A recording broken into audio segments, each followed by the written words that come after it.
The detention level of Station Corval 7 fell silent as the transport cage arrived. Inside, something massive shifted in the shadows, its breath coming in low, rumbling growls that made the deck plates vibrate. "Stay back," Commander Zelthor warned, his 3 eyes fixed on the cage.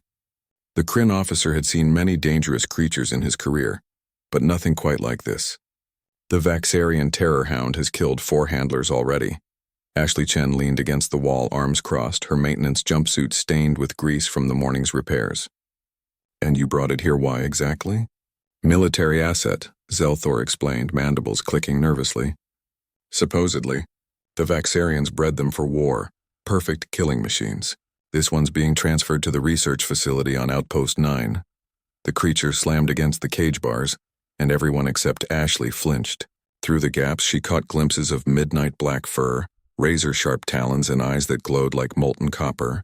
It was roughly the size of a earth lion, but built like a nightmare. All muscle, teeth, and rage. "It's been sedated twice," Zelthor continued. "Didn't work. It metabolizes drugs too quickly. We're waiting for the armored containment team." Ashley pushed off the wall and walked closer. "Human Chen, I strongly advise—" "It's scared," Ashley said simply. Zelthor's translator implant sparked with confusion. "Excuse me?"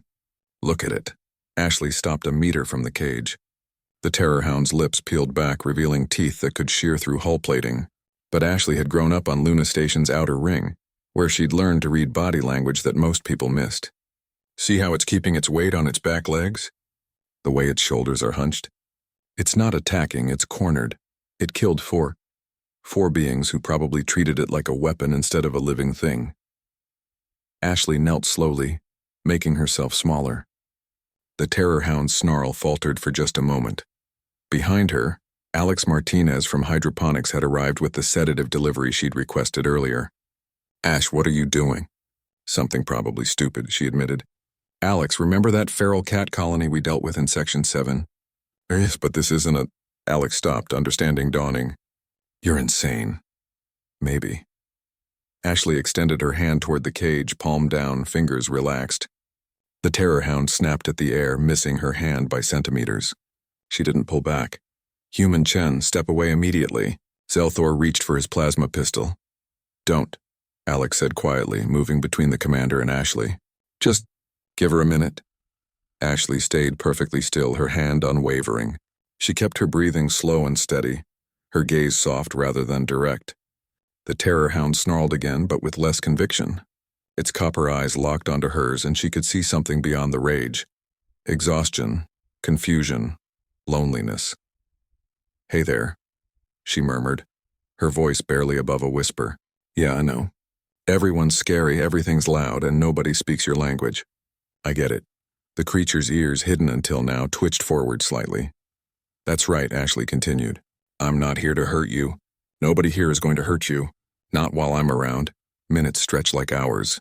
The corridor remained silent except for the hum of the station's life support and Ashley's gentle words.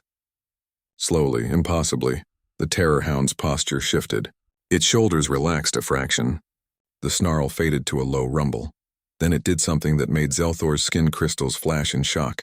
It pressed its massive head against the cage bars, near Ashley's hand. "There we go," Ashley breathed. She let her fingers brush the creature's fur, coarse on the outside, surprisingly soft underneath. The rumbling changed pitch, becoming less threatening and more questioning. She found the spot behind its ear.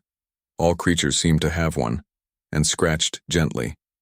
The Terror-Hound's eyes half closed. The rumbling became almost melodic. "Oh my gods," Alex whispered. "It's purring." "Not exactly purring," Ashley said, a smile tugging at her lips, "but close enough." She worked her fingers deeper, finding knots of tension and working them loose.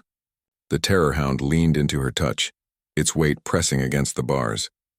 Zelthor lowered his weapon, his translator struggling to process what it was witnessing. "This is unprecedented.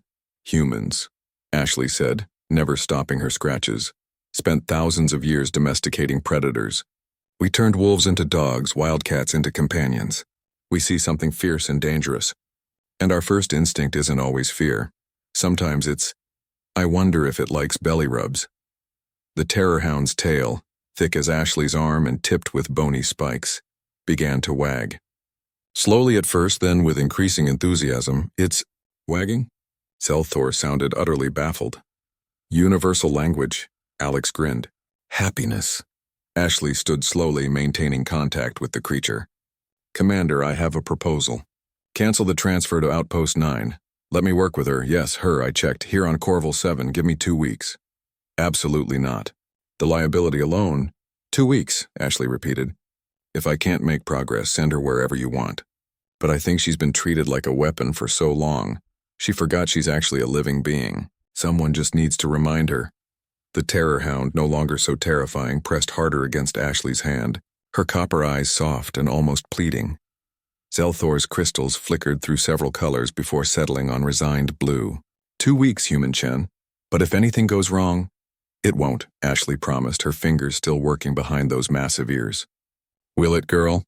The creature's response was a rumble that sounded remarkably like contentment. Alex shook his head, laughing. Only humans would try to pet the apocalypse.